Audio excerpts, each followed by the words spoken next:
learning English but find it difficult, confusing, even mysterious? Are you an English teacher but find English grammar easier to use than to explain? Well, don't worry. On this show, I'll be your language detective. I'll answer your questions about the English language and help you solve these English mysteries. It's Hard-Boiled English Live.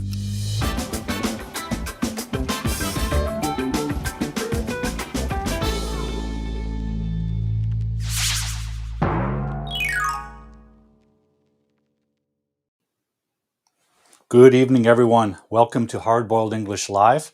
I'm your host, Paul Duke, teacher, educator, language coach, and detective. Welcome to the show. We are streaming to you live from Vancouver, BC, on the west coast of Canada, coming to you through Facebook, LinkedIn, YouTube, Twitter, FC2, Africa TV. What's the other one? D Live now. So we're all over the place. Catch us where you can.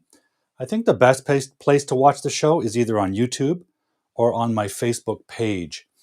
If you're in a Facebook group, you cannot make a comment and interact with the show.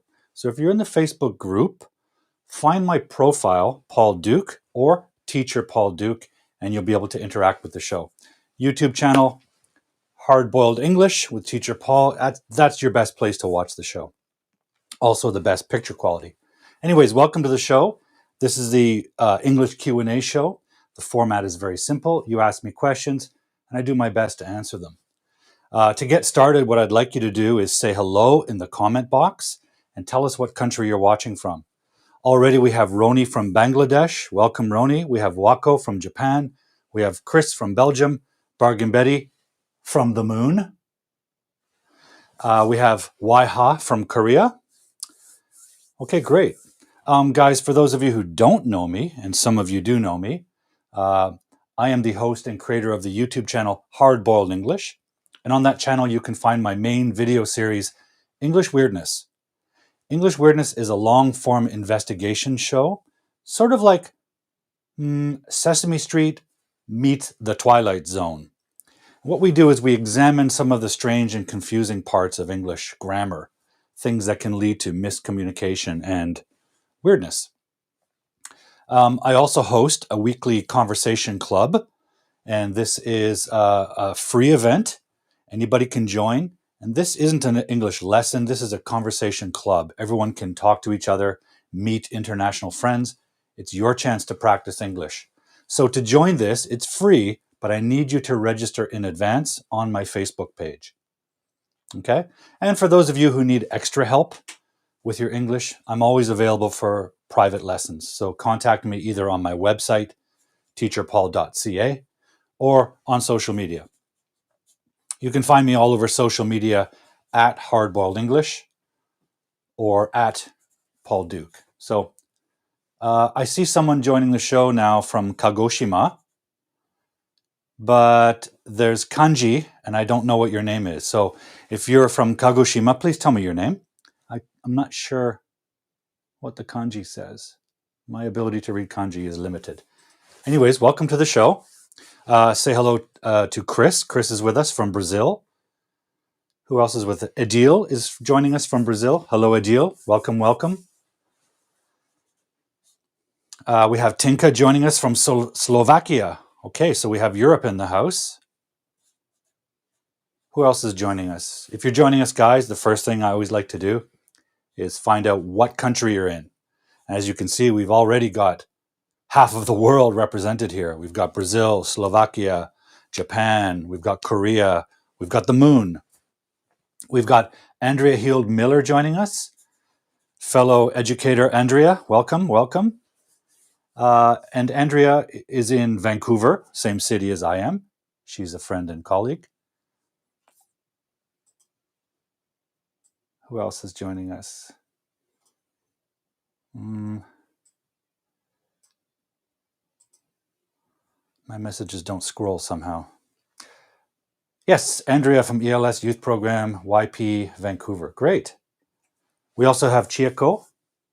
Chieko from Japan. Welcome, welcome. We're just getting started, guys, and then we'll move to our first segment, our vocabulary segment. But for now, guys, when you just joined, please say hello in the comment thread and tell us where you're from. We have Jingoy.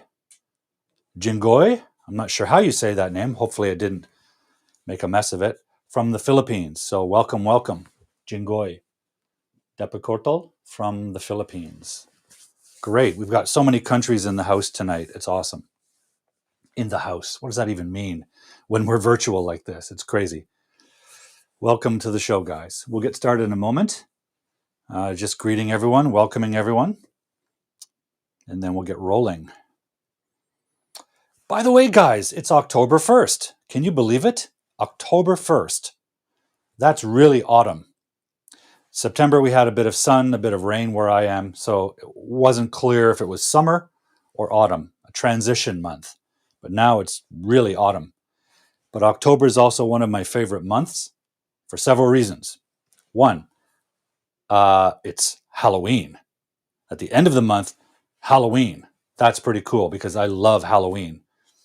And we've got some Halloween specials coming up for you. Also in October, we've got some really interesting guests going to join my show. So please watch all the episodes, all the Friday Night Lives in October because we've got some fantastic guests going to join me. I would also like to say hello to Yoshishige from Japan. Yoshishige, great. There's a kind of a different name there, Korokuri Aohina. Anyways, Yoshishige, a regular friend. Juan Unknown from Argentina. We've got Argentina in the okay, not in the house. What should we call it? In the live stream. That's what's so crazy about this project, guys, is that we're all meeting, but we're not meeting in a place. We're meeting on the internet. So cool. Okay, guys, I think we'll get started on our first segment. Now, in my experience working with students, they often have a limited vocabulary with adjectives and end up using the same old adjective over and over again. They often describe things as good or bad. Now, for the last few months, we've been working on good. In other words, finding different words to use that aren't good. Because good is really subjective. Your idea of good might be different than your friend's idea of good. You both think something's good, but it's not precise. So I'd like to introduce words to use instead of good. Okay, and today's word that we're going to use instead of good is exquisite. Okay, exquisite. This is actually one of my favorite words. Exquisite. You have to make that little jump between pronouncing the X and then the Q. Exquisite. Kind of break it up like that. Exquisite. What this means, guys, is something that's extremely beautiful or delicate, flawless, or carefully and expertly crafted. So that definition kind of covers a lot of things.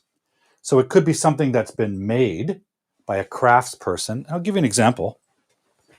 This is a present that was given to me by a student, and this is handmade, right? This is handmade in Peru. And I think this is exquisite. There's so many beautiful little details. Somebody took a lot of time and effort to make this. And all the little details are just magnificent. They are exquisite. This is expertly crafted, right, by hand. So that's something we can describe as exquisite. But, you know, it could just mean something extremely beautiful. Like if you dress up for a special event and you put on a dress or a nice suit, if that's your preference, and it just looks beautiful. You could say, wow, that's exquisite, right? We often use this word to describe things like diamonds or maybe a plant or something from nature that's just beautiful. And then this idea of delicate. So maybe it's the kind of beautiful that's not huge and amazing, but really fine and delicate and just beautiful, like a flower or some things like that. Just small details that are just beautiful. I suppose if you look closely at some insects, you know, they're beautiful, or a butterfly's pattern. So I'm going to use that example in my example. I'm going to say the butterfly's wings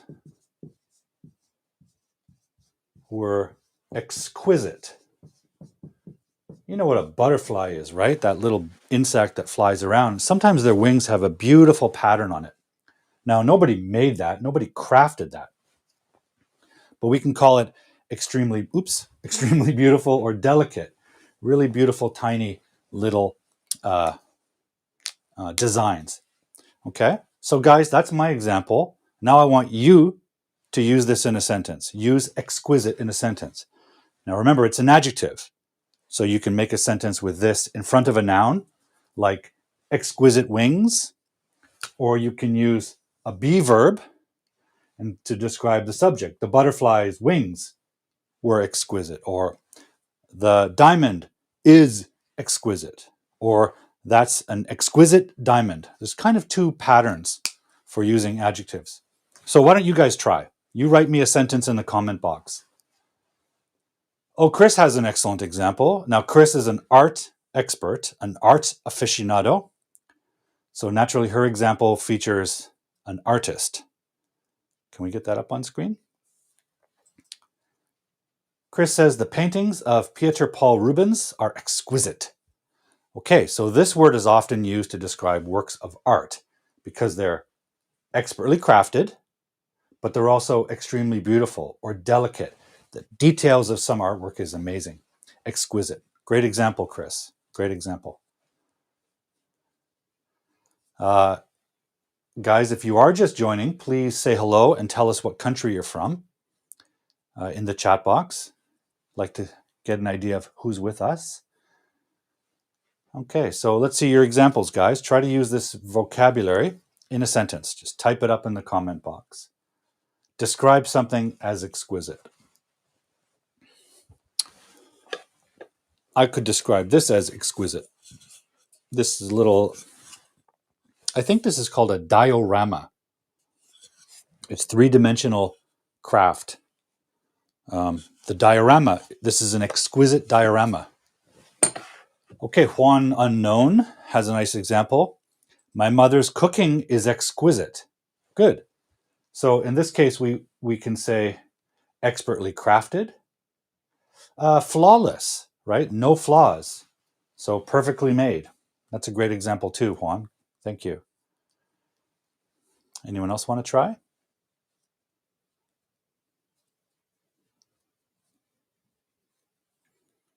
Well, we have two viewers who know each other. We have Adil saying hi to Andrea. That's great. Oh, Chris has, I'll have an exquisite negotiation on my planning next Monday. Okay, now that's a little bit unusual, Chris, because a negotiation is not something that we make with our hands. It's not a physical object. It's a type of behavior or interaction. When we talk about beautiful or delicate or flawless, we're usually talking about appearance. So it tends to be an object.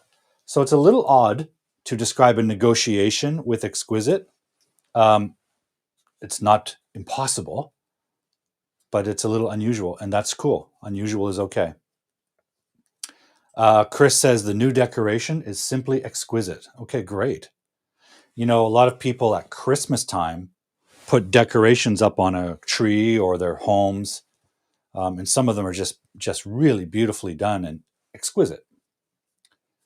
Okay, Wako has one. Wako says, I saw an exquisite little white flower on the way home. Great. So she's actually got three adjectives: exquisite, little, and white. Well done. Well done.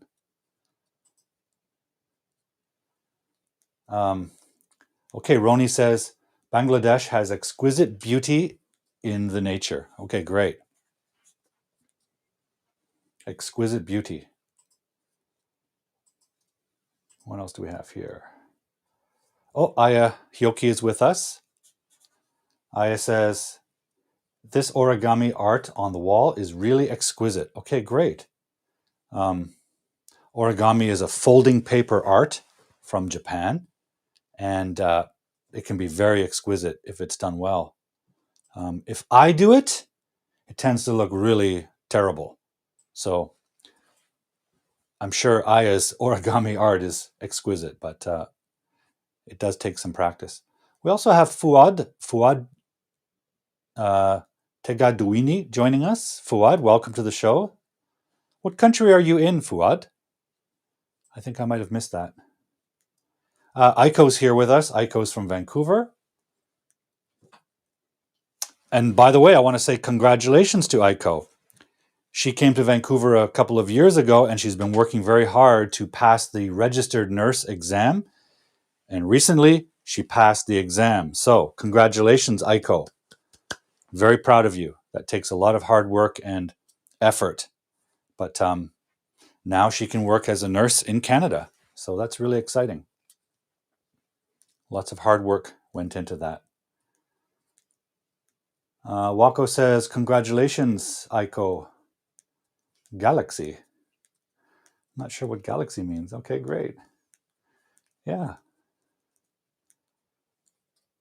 Okay, guys. Anyone else have a sentence example for exquisite? While you do that, I'm going to clear the board with my magic formula. And by the way, guys, although this show is not sponsored by this product, you can purchase it. If you look below the screen, there should be some description box.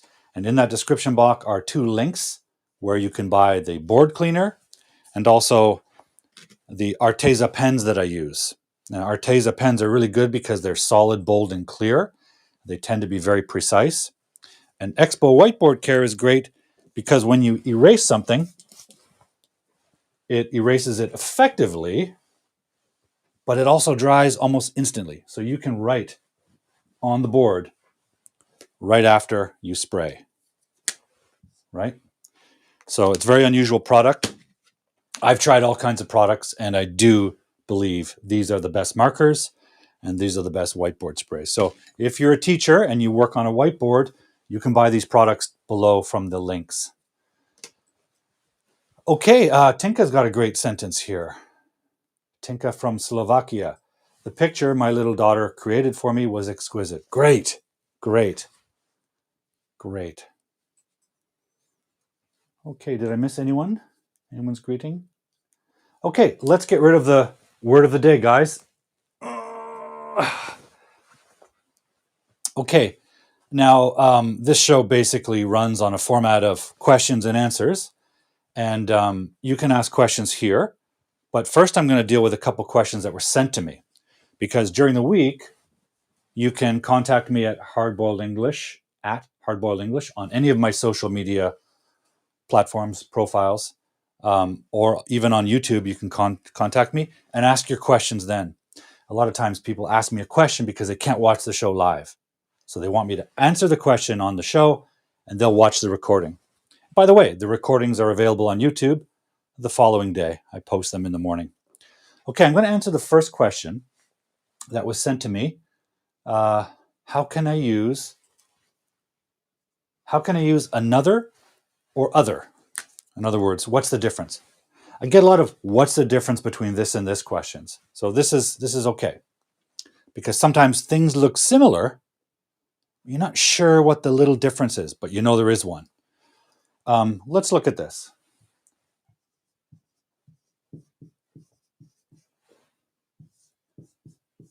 There's a couple of easy ways to look at this and understand it. Okay. Let's say I'm eating a pizza. So I ate one pizza, but I'm still hungry and I want one more. Then I should say, I want another pizza, because another means an other. And the article an, like I want an egg, that means one. We use that for singular nouns, right? Like an egg, or she made an effort, or I wrote an exam. It means one noun, one singular noun. So this means one more pizza, right? It also means, I don't care which pizza. Just give me another pizza. I'm hungry. So an other pizza. Doesn't matter which one. I just want one more. Okay, so it's kind of general. And you'll notice pizza is a countable noun, right? You can eat 3 pizzas. Now, I don't do it often, but I have to admit, when I was young, my friends and I would eat 3, 4 pizzas like animals, just crazy. Okay, that's another. It means one more, doesn't matter which. Unspecific. Okay? Just want one more.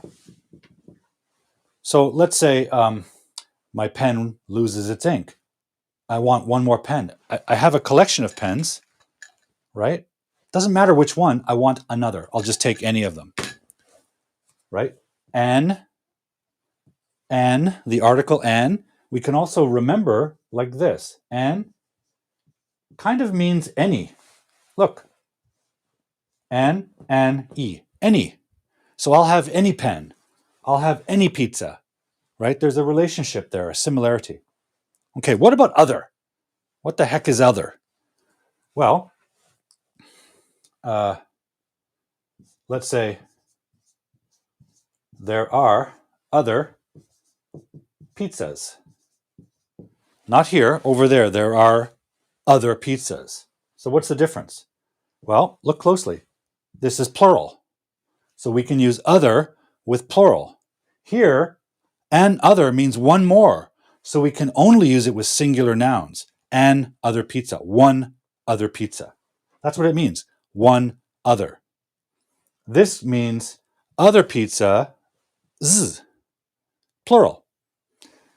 And we can use this with uncountable nouns like I need the other information. Okay, information's uncountable. It's an uncountable noun. So we can use it with plurals or uncountable nouns. Let's have another example. Where is, let's do a question. Where is the other? Where is the other, I don't know. Well, information is possible. Where is the other coffee? Coffee is uncountable. Not a cup of coffee, but the material coffee. Where is the other coffee? Okay, the other coffee. Coffee is uncountable, so we use other, right? So that's the difference. And other means one other. One other pizza, unspecific, right? You'll notice here, we can use this specific article, the other coffee. If I say, where is the other coffee? The other person who's listening should know which coffee I mean. The other coffee. Not the dark roast, but the medium roast. Maybe your office has 2 kinds, okay? That's the difference between another and other. Do you guys have any questions about this to clarify? Any questions about other and another? Just to summarize, another we use with singular nouns. Other we use with countable nouns that are plural or uncountable nouns. You can't use this. You cannot use this with uncountable nouns. Okay? Doesn't work. It only works with countable singular nouns. Why? Because that means one. So it has to be one countable object. Is that clear, guys? Or do you have any questions about that? Otherwise, I'm going to start spraying. Start spraying that board. Here we go. 1, 2. Any questions about this topic? Okay, I'm going to spray.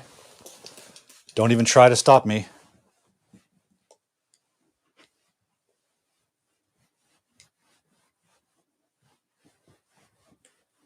We should have a quiz. Maybe one day on the show, we'll do a quiz using Kahoot. I think Kahoot integrates with this live streaming app. Okay, let's move to the next question, which is,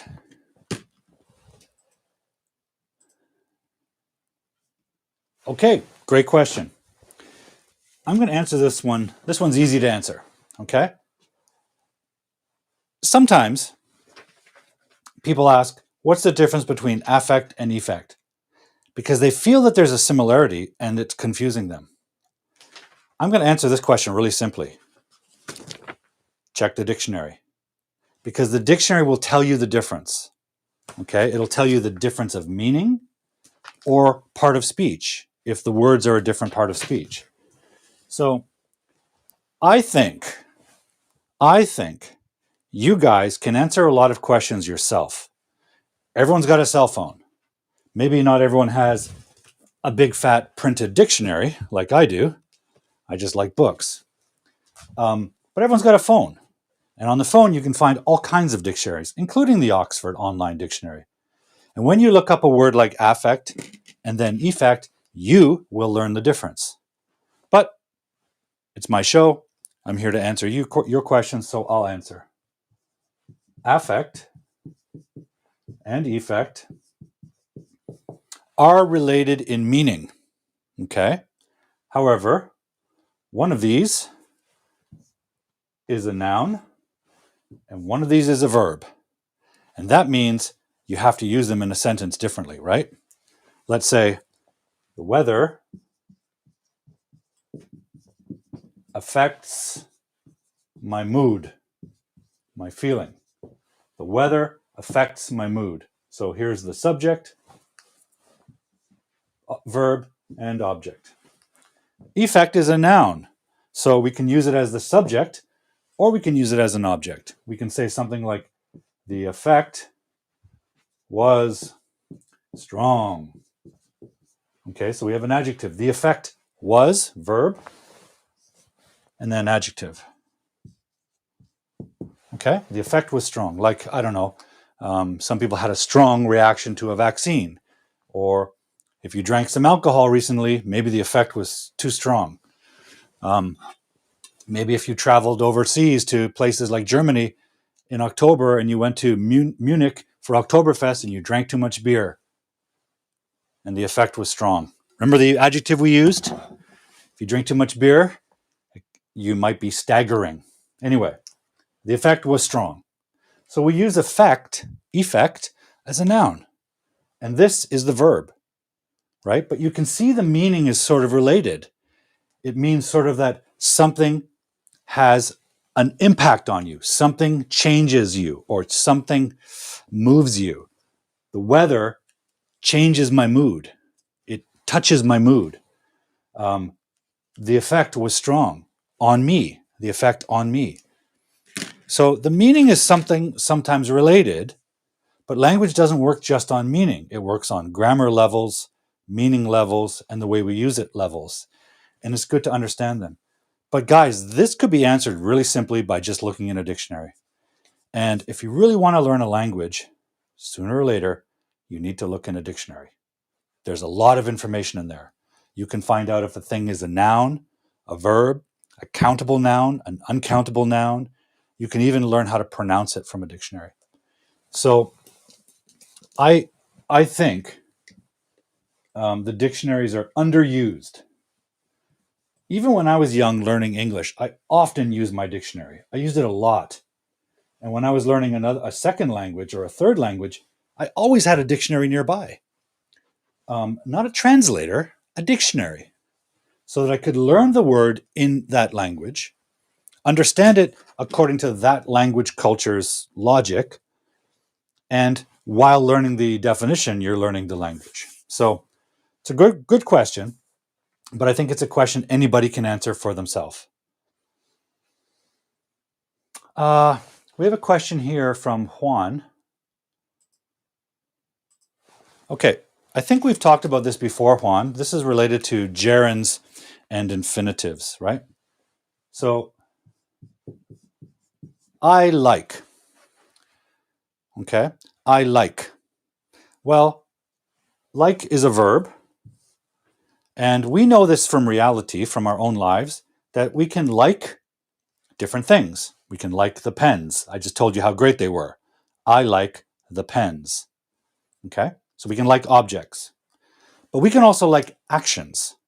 I like to eat, right? Actions are expressed with verbs.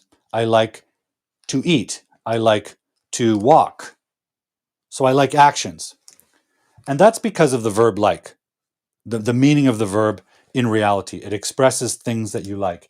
And you can like objects, you can like ideas, like I like happiness, right?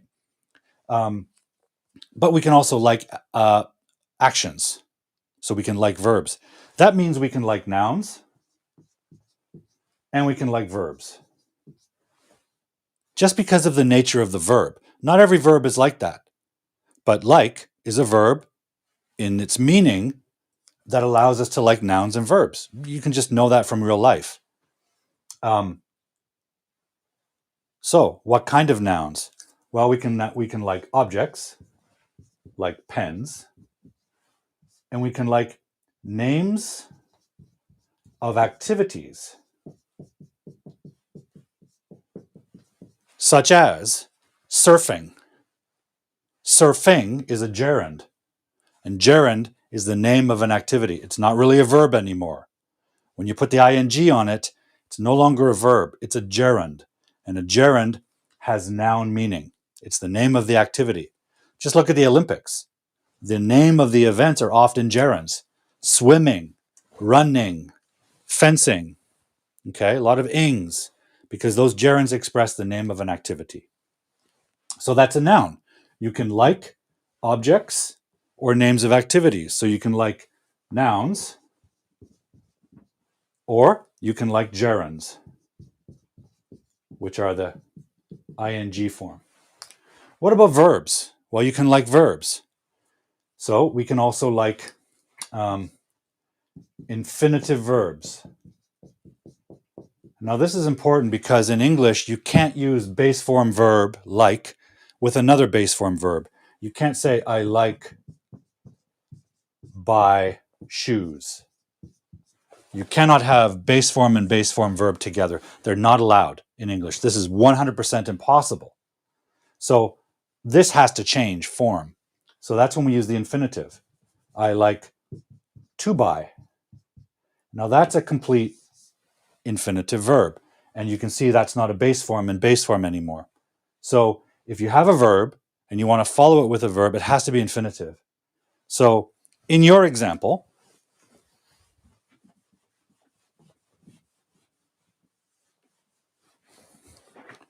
I like, let's use the noun form, the gerund. I like surfing. Okay, so that's a thing. It's the name of an activity. Names are things, right? And or you can say I like to surf. Now, this is the name. This is describing the action. Now, what's the difference in the meaning? Well, really, there's nothing. Think about what picture you imagine in your mind when you hear this. I like surfing. Okay, that's the name of this activity on the ocean, right? I like to surf. So I like doing that. So it's not really much difference in this case. Okay? In this case, there's no real difference of meaning. However, this is where gerunds and infinitive use gets complicated. There are basically four categories of verbs. One, verbs that must have only infinitive. They can only work with infinitive. Two, verbs plus gerund only. Okay, only have a gerund. And then we have verbs that have gerund or infinitive verb and have the same meaning. Okay, for example, like. Like can have a gerund or an infinitive, and you get the same meaning. There's a fourth category. Verb plus gerund, infinitive, but different meaning. So, for example, the fourth category is pretty small, but it includes words like remember, forget, stop. Okay? So, for example, if I say, I stopped smoking, that means I used to smoke and then I stopped the habit. I stopped the activity. Okay, that's just grammar. I don't smoke. But if I say I stopped to smoke, that is the reason I stopped. So maybe I'm driving my car on the highway and I stopped. Why? To smoke. I stopped to do that action. That's a different meaning. So how do you know which category the verb is in? Well, there's no logic to it. There are lists you need to study. Or, just pay attention to it when you're hearing it and reading it. This is why reading is important, guys. And you'll get the hang of it over time. It might take a long time. It's better to study some lists and work on them and practice them. Now, if you want, contact me on social media at Hardboiled English, and I'll get you some lists. Okay? But if you want to try to figure it out, think of it like this, like we did at the beginning. Think about the verb and ask yourself, is it possible to like things and actions? If it makes sense logically, well, then you could probably use the two of them. Okay? In the example here, stop. Is it possible to stop actions and things? Well, I can stop the car. That's a thing. And I can stop driving or stop to do something else. So it's possible, but the meanings are going to be different. Okay? Hopefully that clears that up, Juan. Now, there are some other episodes where we really go into this in detail. I'm not sure what number, but hopefully that helps, Juan. The thing to do is to find a list. Now, you can download lists all over the internet of verbs with gerunds and infinitives. Just, do a little bit of studying on that, because that's really the issue.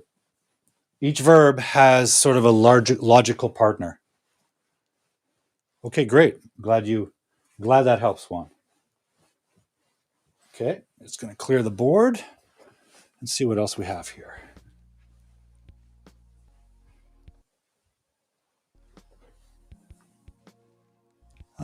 Okay, Chris has a nice question here. I like to make a list of words that can help me connect sentences fluently and replace and. Okay, good. So the goal here is to connect clauses or sentences. So what does that look like? Well, a clause has a subject and a verb, and the other one has a subject and a verb. And after the verb, you can have an object, another noun, or you can have a complement, like an adjective. She is happy. That's an adjective. And the same thing here. So let's have a couple of examples. Let's use the good old I like pizza.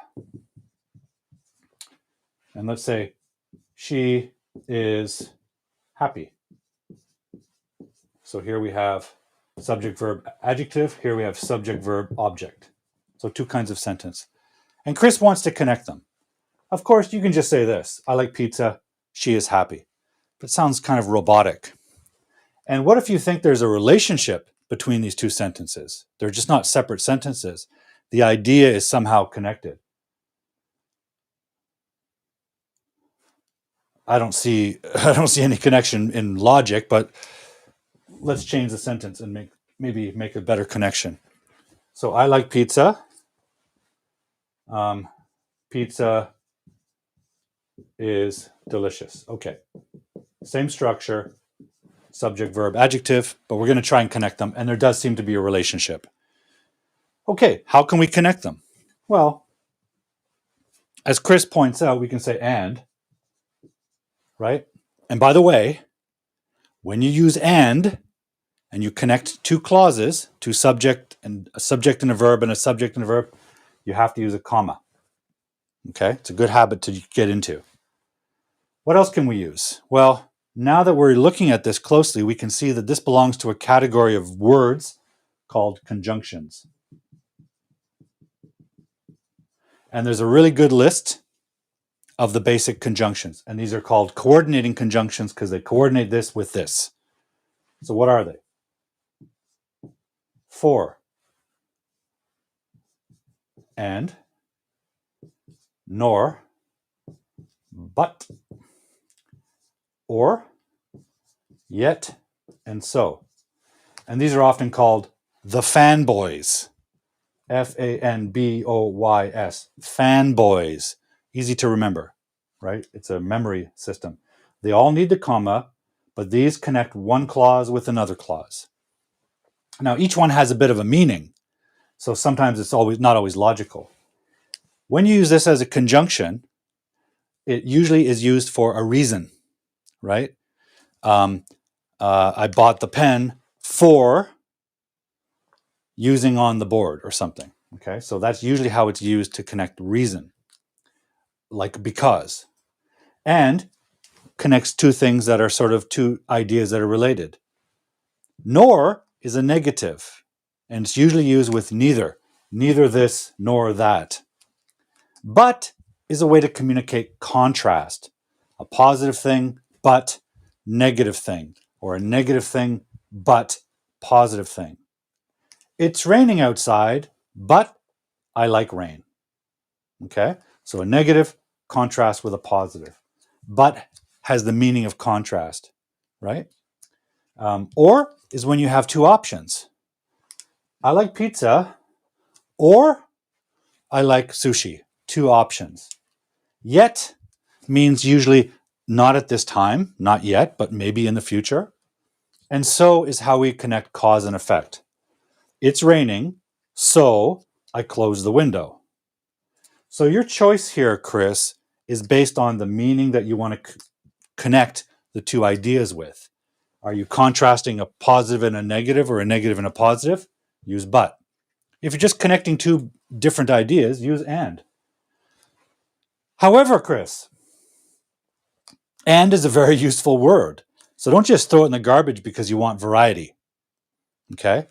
And is one of those words that we need to use over and over again. It's natural to have it used a lot of times. So don't worry about being repetitive with that word.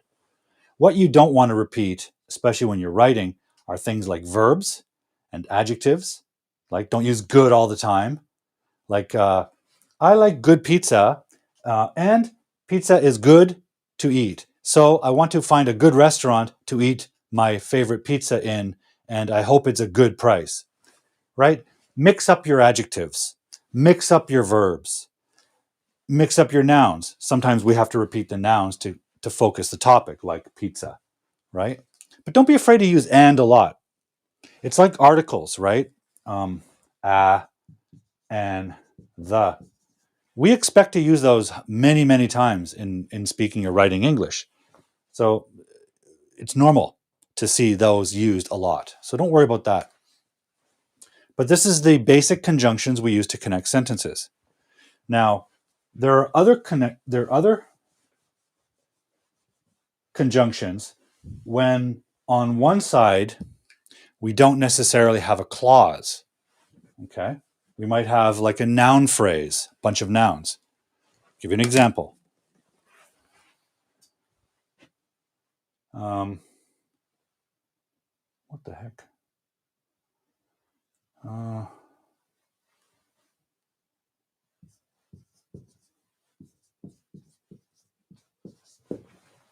I like pizza when I'm hungry, right? Or I eat pizza when I'm hungry. You might say because I'm hungry. You might say, you might have a sentence like, this is the wrong example, but you might say, I like pizza. However, it is expensive, so I don't eat it often. But these connect differently. You'll see that there's no comma here. However has to begin a sentence. So we put a comma here, and we have to start with a capital. So we need a period after this one, or we can use a semicolon, right? So this has to begin a sentence. It can't connect two ideas in the middle of a sentence. Really, that's when you need and or but. But and however have the same meaning of contrast. So I'm going to go back to the original question, Chris, and say, use and. Use it often. It's very natural. But use the fanboys also. Use but, so. For is a little uncommon because it has a kind of specific meaning. And to be honest with you, sounds a little old-fashioned. I eat pizza, for it is delicious. Sounds very Shakespearean, you know? To use for meaning because. It's more natural to say, I eat pizza because it's delicious. I eat pizza, for it is delicious. Sounds very Old English. Not even just formal, it just sounds old and weird. Okay, not very natural. Okay, let's see if I've covered all the questions. Did you see? There's one there, difference between did you see Susie and didn't you see Susie? Let's do that one. Susie, something about Susie. So someone gave me this question. Did you see Susie? And didn't you see Susie?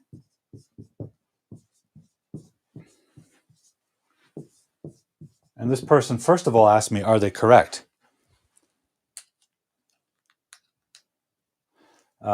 Did you see Susie? Didn't you see? Both are correct. Fine grammar. What's the difference in meaning? The first one is, did you see Susie? You ask a question like that, did you see Susie? You're expecting a yes or no answer, right? Did you or did you not see Susie? Now, why would you ask that? Well, you don't know if the person saw Susie or not. You have no idea. So if you have no idea, no knowledge of the answer, right? It's an open question. It's an open question. This one says the negative, right? It's got the not in it. So you're really saying, did you not see Susie? Didn't you see Susie? What does that mean? Well, again, it's a yes or no question. But the difference is you already believe the person saw Susie. So you have previous knowledge. Here you have no knowledge. It's just, you're wondering, did you see Susie or not? I have no idea. Down here, you already believe the person did see Susie, right? So you think your friend saw Susie and you want to confirm, didn't you see Susie? Right? You thought your friend did see Susie. So you're checking. So if you believe the positive, you check with the negative. Okay? That's the difference. Quite a difference in meaning. Okay, Juan's got a nice one here. Let's have a look at Juan's question, guys.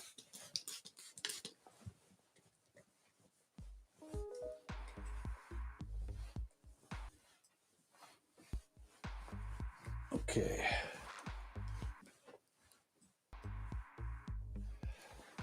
Well, Karen is asking me affect and effect. Let's just jump onto her comment. Karen, earlier in the show, I answered that exact question.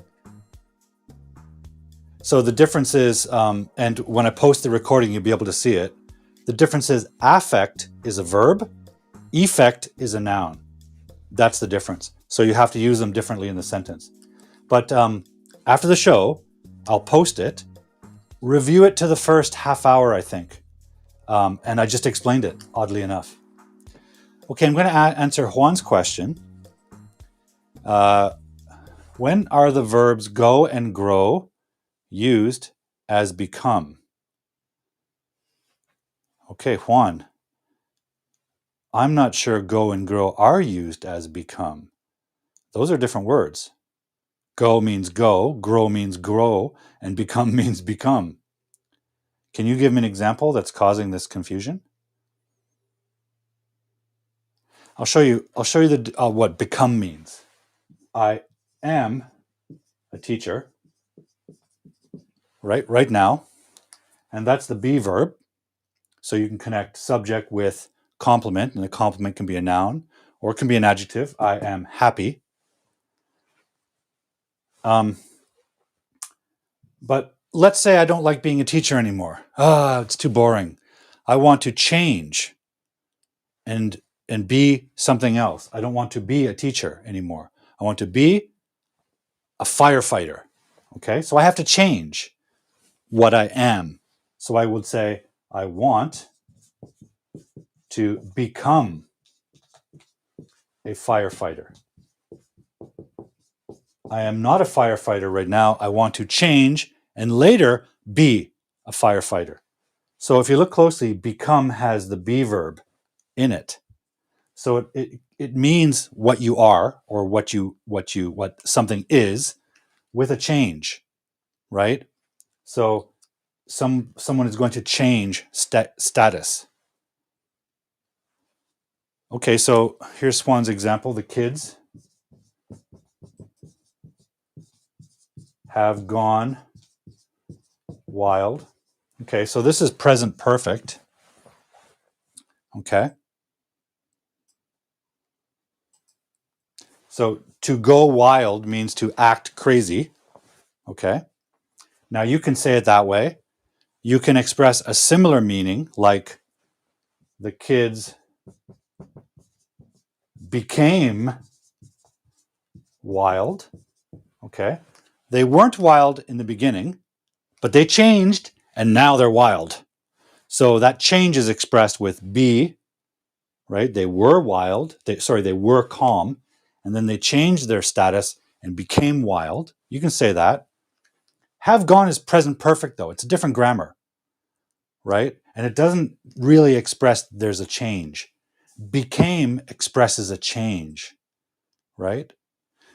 In my case, I wasn't always a teacher. Now I'm a teacher, but 20 years ago, I was not a teacher.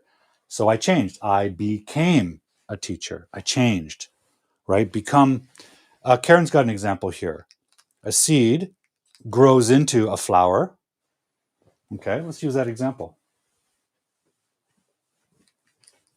But I want you to think of it this way too, Juan. You might have been told by teachers that a synonym is two words with the same meaning but a different word. I want you to think of this as a lie because it's not true. If there are two words that are different, there are two different meanings. Otherwise, we don't need two words, and history would have evolved the second word out of use. If there are two words, there are two different meanings. So grow, gone, become, they're all expressing something a little bit different. Okay, but let's look at Karen's example here because it's a good opportunity. A seed grows into a flower. Okay, let's compare it with a seed becomes a flower. Now, these ideas might be similar. Synonyms can be similar, but it doesn't mean they're the same. Nothing's ever the same, right? So something is slightly expressed slightly differently. There's a slightly different meaning. When you say the word grow, and if you look in the dictionary, it's going to define it differently than the word become. Okay, what's happening here? Grow actually implies physically getting larger or taller or wider, like a baby grows into an adult. Grow means growth, physical. It means physical growth. So, if someone says this to you, you imagine like a little movie in your head of what that looks like. What does that look like? Well, I kind of picture this. I kind of picture a seed in the ground, and I'm watching, those fast motion time lapse documentaries where you see the flower going like that. You watch it go up. It grows in front of you. There's a great documentary now on Netflix about mushrooms. It's called The World of Fungi or something. And you can watch these things growing. moving, stretching, getting larger. That's what grow means. Become means to change existence, change state, because it has the be verb. The be verb means existence. I exist. I am. I exist. Or there is a table. A table exists. That's all it means. And when you say become, that means something's existence, something's being, something's nature changed. What does become means? Well, what do I imagine when I see that? I imagine two frames of the movie. Let me divide them better. Right? In one frame, I see the seed.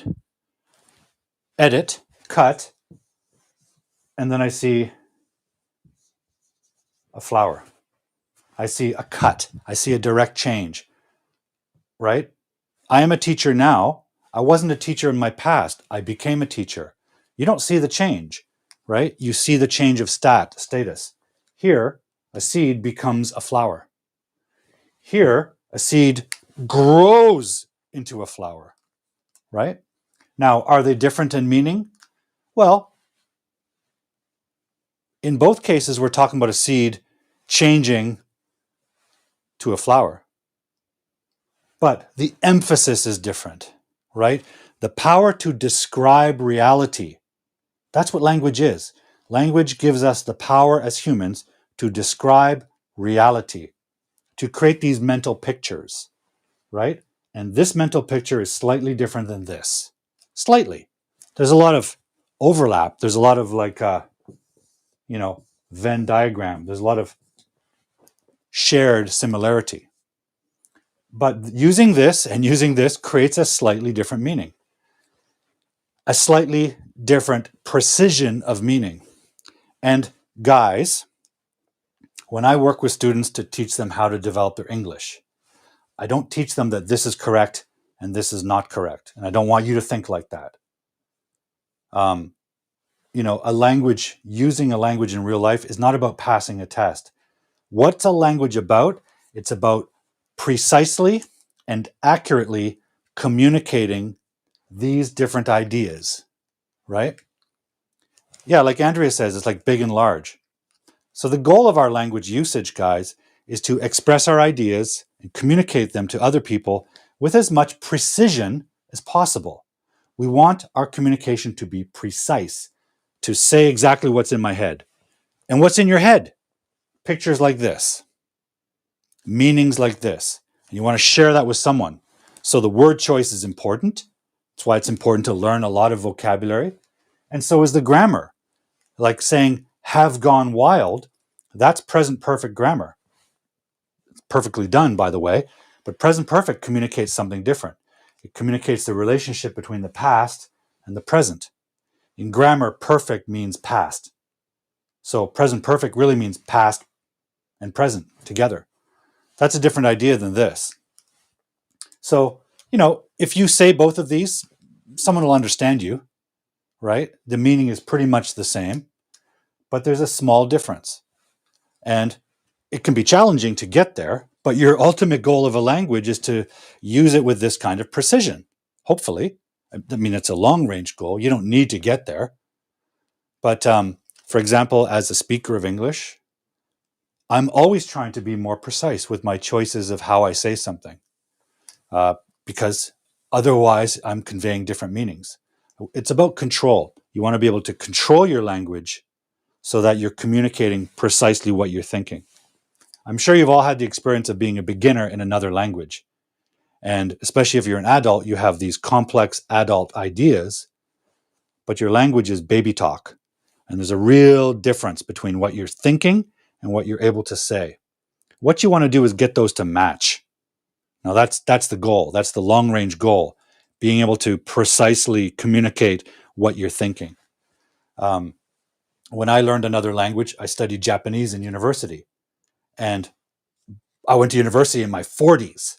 So I had complex adult thinking most of the time. Sometimes I'm stupid. And I had this complex adult thinking and experience to draw on but I was just learning to talk a new language with baby talk. So there's a real difference. And the goal of learning a new language is to get that communication ability to match your ability to think. Takes a long time, takes a lot of work, but that's really what we're trying to do. Get it closer and closer. And learning to control the language is sort of the long-range ideal of precision. Getting to be able to control this, to choose this sentence or this one, depending on what you want to communicate.